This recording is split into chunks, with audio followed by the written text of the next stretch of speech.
Good morning, Mr. Maloney. How you doing, brother? Hello. How you doing, pal? Doing okay. How's it going? I'm doing amazing. Thank you very much. Good morning, Mr. Pritchard. Mr. Bruce. Morning, Carmen. Good How we doing, morning. brother? Doing great. How are you? I'm doing awesome. Jeff, is that you, big boy? Hi, Carmen. How you doing, pal? I'm doing fine. How are you doing? Good. You guys got any snow on the ground over there? No, not this morning. Last couple mornings it was snowing a little bit, but not enough to stick. I hear you. Good morning, Jeff. Good morning, Carmen. How do I get Adventures my of living picture in up there? I'm going to take care of that myself right now. Oh, great. Well, as much as I can. Let's just see here now. That's not me. Not yet. I just asked you to start your Start my video, yeah. That did it. Go. Good, thank you. Absolutely. Oh boy, you got a little bit of growth going on there, boy. Yeah, I'm trying it out, doing the Papa Smurf thing. I was wondering at what point in time you're going to start getting gray, and now I realize the only way to make you gray is to get you to slow down. No, I've been gray all along. I just do a lot of coloring. Well, I'll say something. Yeah, what is it? Just for men? Thank God for it. You know, just takes a little bit of gray. Or the old one that Rocky Richard used to promote, Grecian formula. Oh, yes, I remember that. Yeah, you know, God, the good old days. What do you think about the Tampa Bay Buccaneers? Listen, I got a whole new team to get excited about. Oh, kidding. I can't wait. I got a text this morning from a friend that said Tampa just signed 7 former New England Patriots. And then it showed a picture of 7 referees, 7 officials. That's a good one, eh? And the jealousy already begins. Hey, Yeah, listen, no kidding. For the first time in history, I got 3 teams to root for. I'm still rooting for the Patriots. I'm definitely rooting for Tampa Bay, and I'm still rooting for San Francisco. Yes, I like Garoppolo. those are my 3 teams exactly. Yeah. Oh my gosh, So will I. Gay. Why wouldn't you be rooting for the Packers? I've never ever been able to get. I like Aaron Rodgers, but I never ever liked the other boy before him. Brett Favre, he was awesome. Yeah, Brett. Because I the was never a Brett Packers Favre fan. suck. That's why. Oh my gosh. I think that Brett Favre was too arrogant for me. I don't like arrogant people. Oh, Some people Oh make my me gosh, crazy. you are in direct sales. We work with, oh my God, you're too fun. I like humble people like myself. Us quiet, docile people. Okay, I want to know who's laughing. They just got on my shit list. Because the say Packers. who's not laughing. Well, hey, listen, being a Packers fan would definitely have to be a step up from being a Bears fan. So, Yeah, you're right about that. You Yeah, are right about I mean, the last time Bears did anything good, nobody on this call was alive even, I don't think. Oh, come on. I was alive. So were you. Hey, Back in listen, the days of the fridge. I was watching that game, and New England scored the first touchdown, and I was the only person in the house at the time. There was about 40 couples that was singing and dancing, and I wasn't even a Patriot fan at that point. But I was sitting there saying, in your face! And the Bears came back and absolutely kicked their butt. When I was growing up, we had actually 2 dogs named Butkus and Ditka, right? From the 85 Bears. And but that's the only Bears I liked. After that, Yeah, I was the Walter Payton fan. I got to be honest. I Greatest really team liked of him. all time. yeah. Pardon? Yeah, coffee. What'd you say, Tom? Greatest team of all time. I'd probably say one of the toughest teams of all time. I mean, their quarterback was average at best. The defense was amazing. Offense was adequate. Probably one of the greatest defensive teams of all time. But hey, listen, that's only for us young people who can remember that far back. Most of the people on this call weren't even alive back then. In fact, their parents probably weren't even dating. Yeah, if you ask to Jenna, I guess 40 years old. She thinks 30 is Oh old. my She just goodness. forgets She's there. Guys, she's like, April, the oldies were in the 90s. oh my gosh, when Paige said that the other day, I was taking a drink and I spit it out. Like, it was so funny. Like, Yeah, you know something. I she have was a talking about I I have just problem. forgot how old she was. No, and then Paige, when talking about the movie 13 going on 30, I mean, that's the kind of shit I grew up on. And she's like, yeah, my mom grew up on this back in the day. And, you know, so we watched it a few times so she can remember, like, you know, when it was like, you know, in the horse and buggy and stuff without cell phones.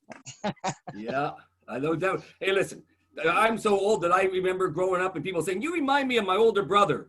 And then you remind me of my dad. And now I get, you remind me a lot of my grandfather. Oh, my It pissed God. me off. Grandpa Glenn. Well, I hope everybody's ready to rock and roll. We are going to get this baby started. So we're going to start off by muting everybody. There we go. I'm going to unmute you, Mr. Jeff. Jeff, are you there? I'm here. Absolutely awesome. I want to thank Jeff for coming on this morning and being on the Lifesavers TV. I'm not sure how many people here got a chance to be on yesterday's global training call with David Carter. It was absolutely awesome. Probably one of the best ones I've heard in a long time. Probably one of the best ones I've heard is still, at least since AV did his on closing. Young man who was a fire, in the fire department, who's come on full time.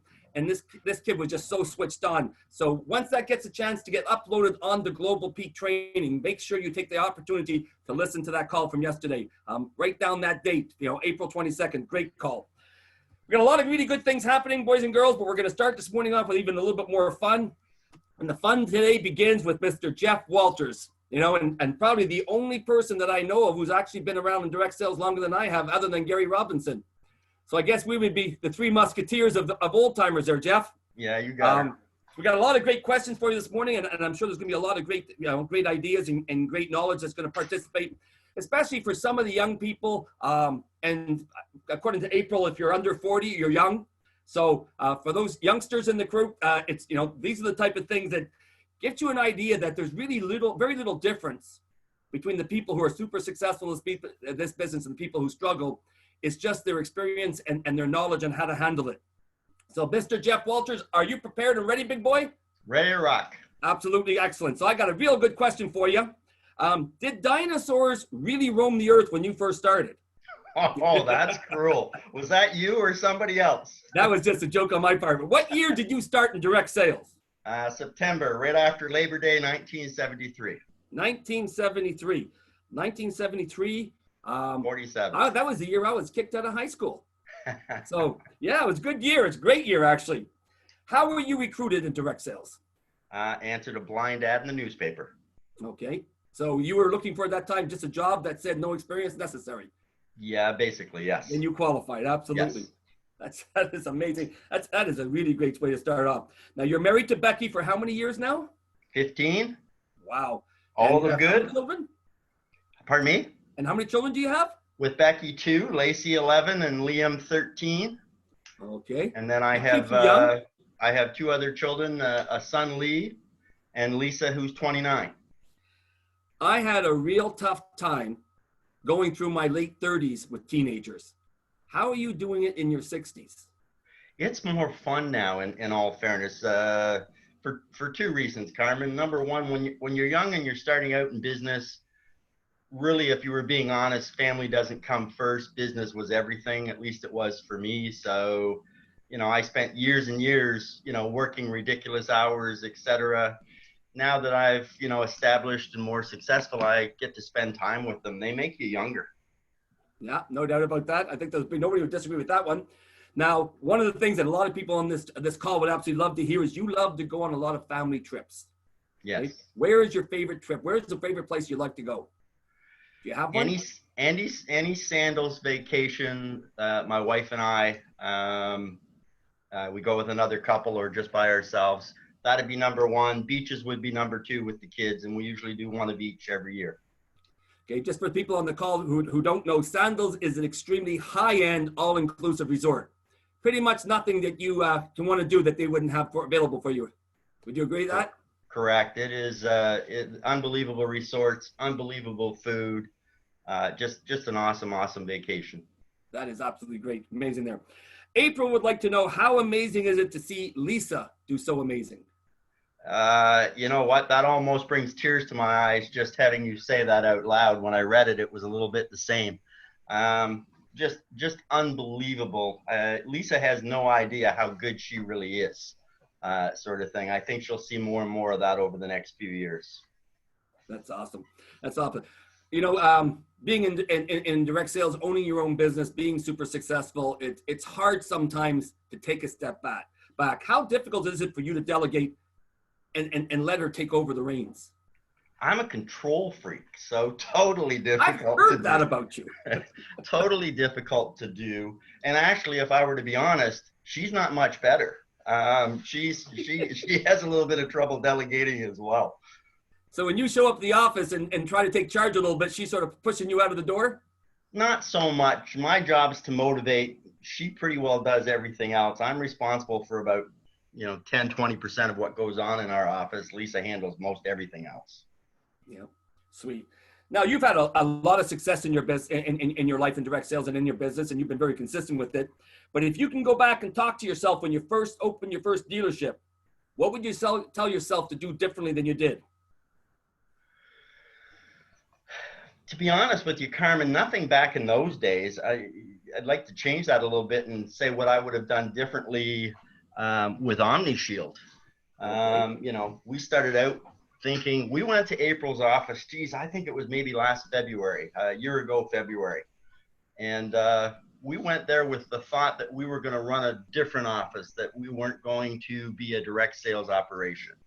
So we saw April and she's just amazing at what she does, etc. But if I were to be honest, I walked away from there going, she's awesome, but that's not the way I want to do it. And that was a mistake, because that's now the way we do it. I wish we had went there and had a different attitude before we got there, sort of thing. We would have been much bigger at this time. Fantastic. What steps would you tell people that want to grow an organization? Wow. To grow an organization, I think the number one thing is demos. Everything wraps around demos. We'll talk about all the other traits eventually and etc. But demos equal sales. Doesn't matter how great your attitude is. Doesn't matter anything else. If you can't run lots of demos, you're not going to get lots of protections. That simple. Absolutely. It's just a numbers game. Totally. Has that changed much in 50 years? No, it's been the same. As a matter of fact, other than the fact that I'm thrilled to be, GHS is a much better company than anybody I've ever dealt with. Direct sales is direct sales. Yeah, there's not a lot that's different, whether you're selling vacuums, air, water, alarms. Direct sales is direct sales. So are you trying to tell me straight face that the months that you had the most amount of sales were the months you did the most amount of demos? Yes. That's simple. We never ever, in previous organizations, we were almost always number one. And it wasn't because we were the best. We just worked harder than everybody else. Absolutely. Absolutely. And I'm sure everybody here knows that. But for those who are still wondering, can I get 10 sales a week on 5 demos? The answer probably is not. Okay. What would you consider to be some of your strengths in direct sales, in running your business? Attitude first and foremost, treating people fairly, firm but fair. And probably my biggest asset besides attitude is motivation. Being able to motivate people, getting people to do, if you get people motivated to hit their goals, then you'll hit your goals. Just that simple. Fantastic. What would you consider to maybe some of your weaknesses? Oh, I'm the world's biggest procrastinator. I've had people challenge me on that. Never bet me money. Never bet me money that you're a bigger procrastinator than me, because I guarantee you will hand it to me within 2 minutes of me telling you stories. Really? And I'm not going to tell you any of them. Some of them are embarrassing. You'd have to offer me big money for that. Okay. With all of your experience and many years in direct sales, what are some of the traits that you feel would make a great dealer? Attitude obviously would be one of the biggest ones. Hardworking, going to work every day, and especially when you're starting out, going to work every day and putting in the hours 6 days a week, 7 days. We used to say, back in the old days, we'd say, you know, we don't want to work 7 days a week, but it seemed that we ended up working 7 days a week more often than not. People wanted to hit contests, etc. Setting goals be another big one, I would think, and then, you know, striving to achieve those. Those would kind of be the main traits. And again, if you want a successful office, how can I get on 50, 75, 100 demos a week? That's the key. Fantastic. What are some of the goals that you've had that you're most proud that you've achieved?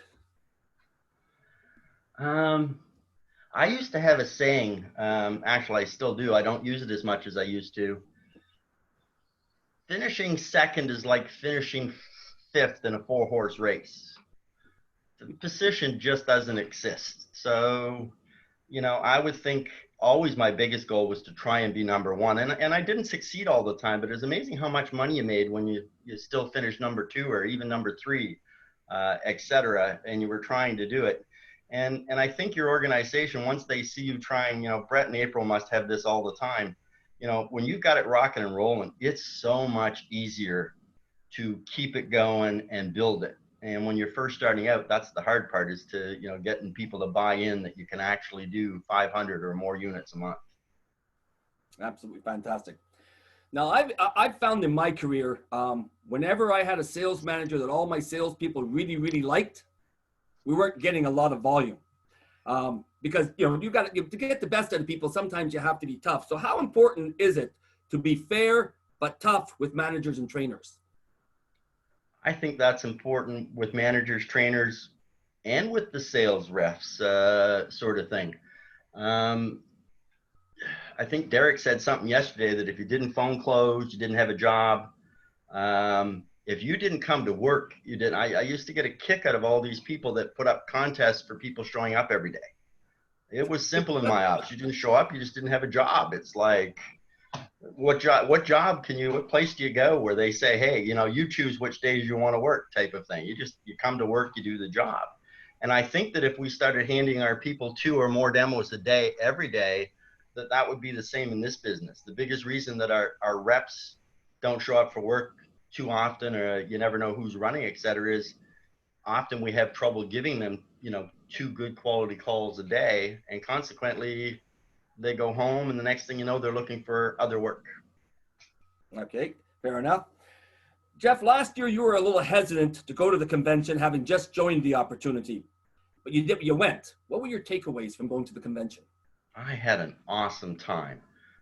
Met a lot of people. Both Lisa and I were super impressed with the organization. All the top people, all the people that came out and spoke, and there were so many of them. Brandon Seacrest and Clint, and it went on and on. Gary just blows me away. He must be close to 80 now. I was trying to figure out his years. It's gonna be 78 soon. Yeah, just to be that motivating, et cetera, is and that still into, you know, doing what he does, is that inspires me big time. Fantastic.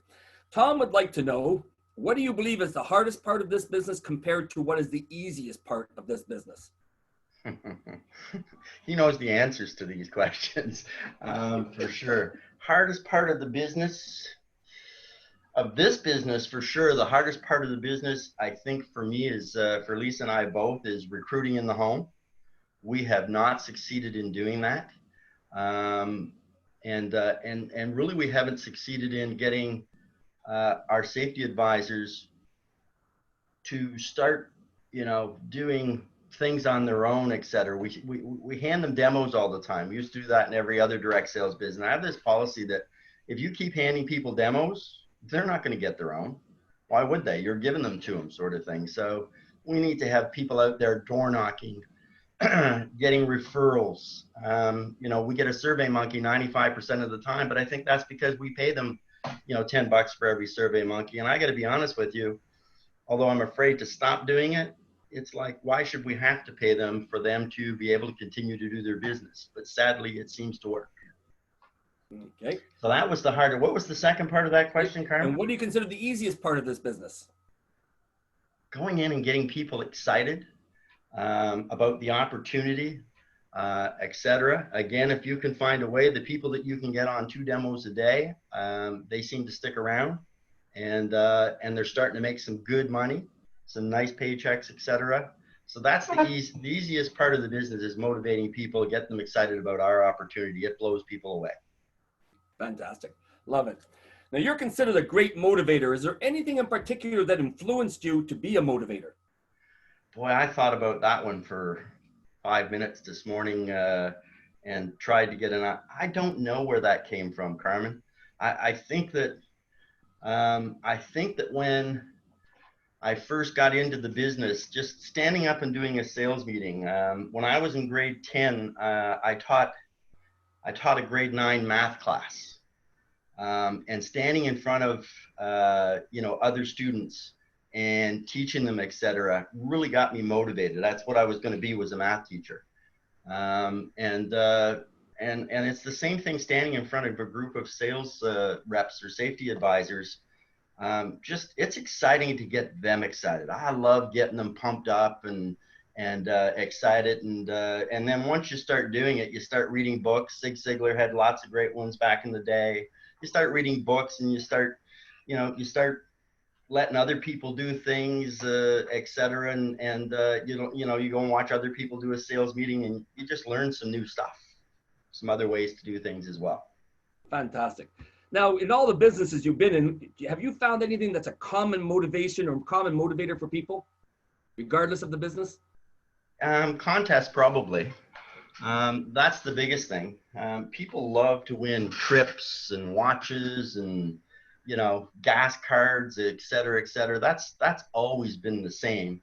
And they also like to be part of the best office. So, if you can work, towards growing to, we always talk about April and Brett. Those are the 2 main ones we talk about, and how we want to build our office to eventually challenge these people. And it's amazing how much safety advisors will get, the good ones will get behind that in a big way, and it becomes their goal as well. Fantastic. Okay. I hear this a lot when people meet you for the first time, and they go, "Wow, man, that Jeff's really a switched-on guy. He's really a sharp dude." How do you keep your motivation, your enthusiasm after all these years? 2 things: drive for success and money. There's just no such thing as having too much money. It's not everything, but it makes everything else easier. Honest statement, a very fair statement, true statement. Will you ever retire completely? I used to think so. As a matter of fact, 2 years ago, before I got into OmniShield, I had already retired, and was enjoying it a little bit, although my wife was getting a bit antsy with me being at home, if I were to be honest. But no, I think now that we're off, the best thing for COVID for me is that there's no way that I ever want to be at home this much ever again. Fantastic. I think there's a lot of people on this call feeling that exact same way. If you ever wanted to know what it felt like to be retired, this is it. For sure, for sure. If you had, Lisa would like to know, if you had not found sales, what do you think you'd be doing right now? I think you kind of might have answered that. Yeah, I was going to be a math teacher. I decided to take my last year of high school. I skipped the whole last term. Actually, I went to school every day. I played ping pong and cards down in the student activity room every day. Got on the bus, went to school, went to no classes. And so I thought maybe before I went to university, I'd take a year off, answered the Filter Queen ad. And my father laughed when I told him I was going to sell vacuums for a living, just about peed his pants to be exact. And said there was no way I could do it. And in a way, I went from there. And I think probably within about 2 weeks, I knew that I was never going to be a math teacher. I would have killed somebody. I used to have a saying. I used to say that if I had been a math teacher, I'd be getting out about now, because I had a bad temper. I would have killed one of the little ones, for sure. Okay. What, in your experience, do you find is a difference between being an average safety advisor and being a truly great safety advisor? Drive and determination. Wanting to, I don't see that as much as I did when we were younger. People who want to be you, who want to grab onto your shirt tail and say, I'd like to have what you have, and etc. I knew a man by the name of Tom Brashani out in Vancouver, and took me to his home. Jim Kelly out on the island took me to his home, and they had indoor pools and beautiful homes. And I can remember getting in the car with Lisa's mother at the end of one of these times, probably hammered. We drank and drove back in those days. I don't know how we got away with it, but probably, way too much to drink. And I remember turning to her and saying, this is, 45 years ago, whatever, 40 years ago, saying, I want to live like that, sort of thing. And I'm sure lots of people said it, but I meant it. I really wanted to live like that. It was phenomenal. Absolutely awesome. Now, you've had a long, consistent, successful career. What would be your best advice for a new dealer to achieve success over the long term? Establishing some financial stability. When I first became an owner, I remember one time the factory went on strike with TriStar Vacuums. And the owner of TriStar, Trevor in Canada, called me up to buy some vacuums from me. I had that many of them. I think I had about 200 in my warehouse at the time. It was, building inventory, build other offices with GHS. The opportunity is unbelievable to build, to promote people out, make yourself a little bit of money, and at the same time, help them to become successful as well. I asked this question to Gary, and I'm going to ask you the same question because you've been around a long time as I have. And it just seems that no matter what happens in my career, doesn't matter what happened, what year, what decade it is, we always have that same saying come out that there's never been a better opportunity. Mm-hmm. And I've kept on, and obviously right now, here you are in a brand new opportunity in OmniShield, and you've had lots of other opportunities. Have you ever seen an opportunity better than this one? No, not even close. Again, lots of opportunity with direct sales organizations, etc. But GHS just they have so much together there. I mean, look what we're doing right now, on call every day. I bet you there's very few other direct sales organizations in the world that are having daily meetings, having Carter run a couple of, David running a couple of weekly calls from head office, etc. I'll bet you nobody else is doing that. This company's phenomenal. Awesome. What were your honest thoughts when you first heard from Tom that he had come on board selling smoke alarms? Well, I've always had a lot of respect for Tom. We started out, he was a salesman with me, eventually opened his own office, eventually became my business partner, was the best man at my wedding. I have nothing but respect for Tom, and everything he does, he does very well. So, I was happy for him. I knew that the industry he was in was coming to an end in terms of doing business the way he was doing it. So, but by that stage I was retired, so I didn't really care what he was doing, to be honest. Fair enough. Okay. Now you heard from Tom, because Tom was around for about a year before you got on board, and obviously you talked to him once in a while before he joined. What was the final thing that made you join, that made you decide that maybe this might be for you? Tom did a demo for us, for Becky and I and Lisa and Des. And I can remember it like it was yesterday. About halfway through the presentation, I can remember turning to my wife and saying, honey, I think we're going to get this. And I think I'm coming out of retirement. The presentation's I thought the water industry had a good presentation. This presentation is just, it's a no-brainer. It's at the end of it, it's simply a matter of, did we get through to them well enough? If the answer is yes, you can't tell me you can't afford it. That's bullshit. Excuse my language. It's a simple matter of, if you've decided you're going to upgrade and not live with what you have over your roof now or over your family now, it's a no-brainer to get this product. Fantastic. How is your experience with OmniShield different from your experience with other direct sales companies? Just professional. There's a lot of ex-vacuum cleaner people on this, and I used to think that I ran a fairly clean vacuum operation, but there's no such thing as a clean vacuum operation. Our morals were not necessarily as high as we'd like to, have thought they should have been, et cetera, et cetera. Everything about this is professional. You can be proud about it. You never interview somebody and they think it's a scam. It's rare, you know. It's so professional. Makes a big difference. Fantastic. What would you tell managers or dealers out there right now what to do to develop and get the best out of their safety advisors? To develop and get the best out of their safety advisors. I think work with them daily, you know, motivate these people to, you know, first of all, these people have to have the desire to be successful as a safety advisor. And the best ones will want to become dealers. And I think that's the biggest thing, is to, you know, talk about opportunity and then start showing them. I mean, if people don't see that they can move through the business, they'll stop believing your stories. It just won't matter. They have to see it happening.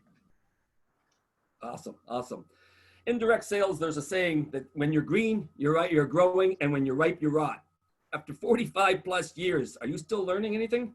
Oh, every day, especially every day lately. It's like I have a book, big thick book here that I've gone through about 40 pages of so far, and just making notes from everybody that's on, you know, the page online the other day. I mean, talk about a bubbly, full of personality human being.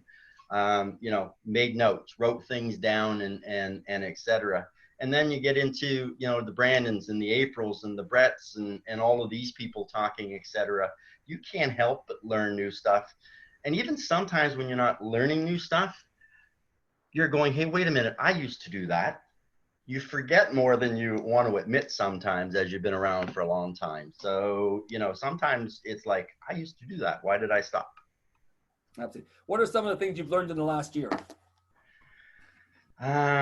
Biggest thing I've learned in the last year is that this business is the same as most direct sales, the same as all direct sales. You're going to get out of it what you put into it. And if you really want to be big, you got to put in the time and the effort. That I haven't done, by the way. Lisa's done almost all of that. But put in the time and the effort, and it's no different. This business can be run exactly the same as everything else that we've always done. Get those demos, get people on demos. Even if your closing percentage sucks, if you run lots of demos, you're making money. And then the closing percentage, of course, will get better as people get more experienced. Absolutely. Absolutely. I know you love to do closing. What are some of your favorite closes you like to teach new dealers, new reps? It's not so much a matter of, first of all, the process of closing, I think, is the most important thing. You know, when they get an objection, is to make sure that they understand the objection. I then like to isolate that objection. Is that the only reason that's making you hesitate on putting OmniShield in your home today? And then once they say that it is, so if you didn't have that problem, I confirm that. If you didn't have that problem, can I assume OmniShield would be going into your home today? And once they say yes to that, then now you need to close. But I need to have a commitment from them that when people say, you know, if they're saying I can't afford it, say, hey, I hear you, I understand. Is that the only thing that's making you hesitate? When they say yes to that. So if it had been affordable today, folks, we wouldn't be talking. Am I correct? And they almost always follow right along with that. And then all of a sudden now you find a way to make it affordable. And let's face it, everybody can afford $1 a day. I mean, anybody that tells you otherwise is just completely full of it in a million different ways, sort of thing. I think the only time I've had a phone close from a sales rep that I believe the lady couldn't afford it, he said to me, he said, Jeff, she can't afford it. I banged the phone on the desk a couple of times back in the day. And what do you mean she can't afford it? Jeff, I'm sitting here and looking at an open can of cat food on the counter. And I said, so? He said, Jeff, she doesn't have a cat. I said, okay, perhaps we should leave. Did that answer your question? I kind of forgot the question, to be honest. No, that's really good. Actually, that's perfect. What keeps you motivated in tough times? Again, the drive to succeed. You know, I get down and out just like anybody else. And, you know, sometimes you just have to, even if you're going to wallow in self-pity for a day or two, sometimes you just have to take a look in the mirror and go, hey, wait a minute, you're supposed to be good. So are you or aren't you? And you just get up and go. I remember one time Tom and I were having a terrible summer back in the vac business, and we shut down just before the August long weekend or the September Labor Day weekend, and said, look, we're going to come back in and just be so motivated, stupid motivated when we walk in here on Tuesday. We're not even going to tell our manager. He either gets excited with it or we get rid of him. And we went from doing next to nothing to having a huge month, simply because we just walked in with good attitudes, and the rest just it was contagious. The rest just happened. Absolutely. Listen, I can hear you on that one. Do you have any particular favorite music you like to listen to get yourself pumped up? Anything motivating. Bruno Mars, Panic by the Disco, Bon Jovi, Elvis Presley, the Beatles, anything. I don't like listening to slow songs. I like to have some beat. See, I love it. See, I recognized every name you just said. Derek yesterday didn't recognize any of those names. Yeah, he listens to some different stuff. That's why I had you stuff, on today. Do you have any particular inspirational book that really changed your goals and changed you? Was that books, did you say? Yeah, book. Is there any Well, particular again, Zig Ziglar. I think Success Through Selling was one. Top Performance or Top Performers. Top Performers, I think, is the name of the other one. But almost anything that he did. Who Stole My Cheese was a good book, etc. I just downloaded that one David Carter onto my Kindle that he said the other day, so I'll be reading that in the next couple of days. But Zig Ziglar for sure. He was one of us. He was a door-to-door salesman, sort of thing. He sold pots and pans, I think, that sort of thing. Well, you've had a long career, so asking this question might be a little bit of an open question, but is there any particular day you've had as a manager or as a dealer in your career that really sticks out as outstanding? It's where everything just went right. It wasn't so much a day. It was a month. Back years and years ago, I was with Electrolux Vacuums for a short period of time, and I was their top salesman in the first 3 weeks I was with them. And they gave me an office out in Vancouver Island in Duncan, BC. It was the smallest office out of 250 offices in the country. They gave me the office and said, do what you want, and away we went. And they set up a contest to win a Blue Fox fur coat. And maybe 2, 3, 4 months into me being in there, this was a contest for everybody. And I can remember going into the guys and saying, guys, I can't win this contest, but I'd love to give my wife, Lisa's mother, that Blue Fox fur coat. And so I'm going to ask you guys to go out and win that for me. And then we'll have a big party at the end of the month. And that was probably my proudest achievement, although won lots of much bigger things than that Blue Fox fur coat. That was probably one of the things I remember the most, that boys all went out, the gang went out and won that for my wife, type of thing. That was pretty cool. It's funny how certain contests or certain things stick with you. It just, like when you were saying that, it kind of reminds me of Tom Spears when he won the toaster oven. Yeah. Being his very first contest he won. Yeah. Not so much the prize, but just just winning it. Yeah, important for sure. Absolutely. What was it like seeing Lisa's picture on the Challenger magazine? Oh, that's so cool. And to watch her expression and I was so proud of her, but she's so motivated about that sort of thing and being as good as she can be, et cetera. So it was very, very exciting for sure. Awesome. Now, Punta Cana was your first company trip with Becky. Yes. When you got a chance. What were some of the thoughts that maybe you or Becky might have had? Well, let me tell you something about Becky. My wife, Becky, really didn't like the direct sales business. She loved the money that came from it, but she really didn't like the people, a lot of the stuff that went on, et cetera, et cetera. And she came away with a totally different concept of that from Punta Cana. Loved the people, loved the professional, everything about it, and can't wait to go on the next one. Fantastic. Like you said earlier, you've won a lot of things. You win a lot of things. You kind of get to the point where you start getting used to it. But what was it like? How was it feel when you won the Rolex watch after such a short time in the company? To be honest, I didn't know. I think Tom Nassau called me. I don't know. I think he was the first, and I think you called me probably minutes afterwards to say, you know, hey, do you realize that, you know, if Spencer purchases X number of units this month or in the next couple of weeks, that you're winning a Rolex watch? It's like, what Rolex watch? But I was thrilled to win it. Can't wait to be at the convention and receive it. It's so nice that they put up these kind of incentives for us. Fantastic. Do you have any favorite hobbies or pastimes? Golf, What Golf. golf comes up a lot? reading, probably number one, spending time with my family. Much more important than it used to be in my younger years, sort of thing. But yeah, golf. Hope to get Tom out there and kick his butt on that golf course on a regular basis this year. How badly do you want to get back to playing and getting back to work? Oh, I gotta tell you, getting back to work will be great. Getting back to just life in general will be great. I'm so tired of you know, sitting at home and doing nothing, sort of thing, as is the rest of the world. But we got to be safe. Absolutely.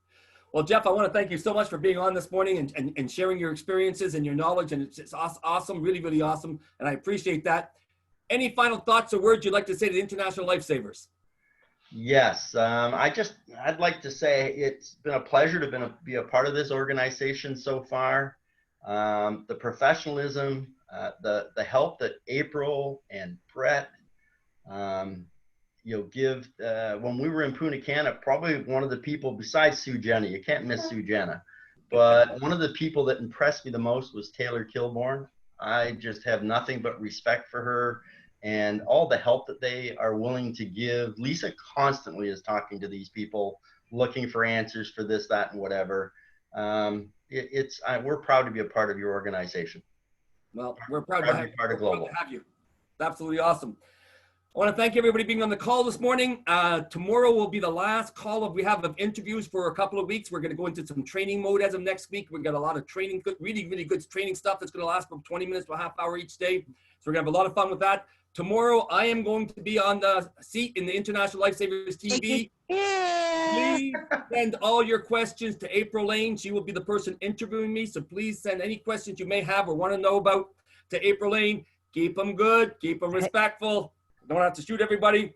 Today's contest, we have 2 copies. So there's going to be 2 winners for how to win friends and influence people. The first person has to get 4 questions right. The second person's going to have to get 5 questions right. The first question is, what has Tom Nasu seen change in International Lifesavers since the beginning? What has Tom Nasu seen change in International Lifesavers since the beginning? What are Darren Glenn's 2 favorite parts of the demo? What are Darren Glenn's 2 favorite parts of the demo? What is the book that Lisa Kennedy is reading now? What is the book that Lisa Kennedy is reading now? I just want the title. I don't need the author. Number 4, what advice would Gary Robinson give a new dealer? What advice would Gary Robinson give a brand new dealer? And then the person who wins the second is going to have to answer this additional question. By following on what fundamentals can you master it? By following what fundamentals can you master it? Let's have a fantastic day. Looking forward to talking to everybody tomorrow. Let's have a great one. Jeff, thank you very, very much. That's been absolutely awesome. Appreciate your time. Hey, you guys, don't forget to get your questions in. You can message me or email me. I'll put my email on the message group.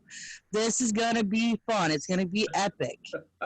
Hey, Jeff, you did a great job. And I've been putting this off as long as I can. Thank you. Oh, Jeff, really good. And, you know, I was telling Jimmy, I said, you know, just the pride of how much you have for Lisa and everything like that. It was kind of tearful for both of us. And Awesome. Thank you. you know, it was great job. Great job. Thanks, But Jeff. Have a great day, guys. questions. Give my best to Becky and the family. Take care. Thank you.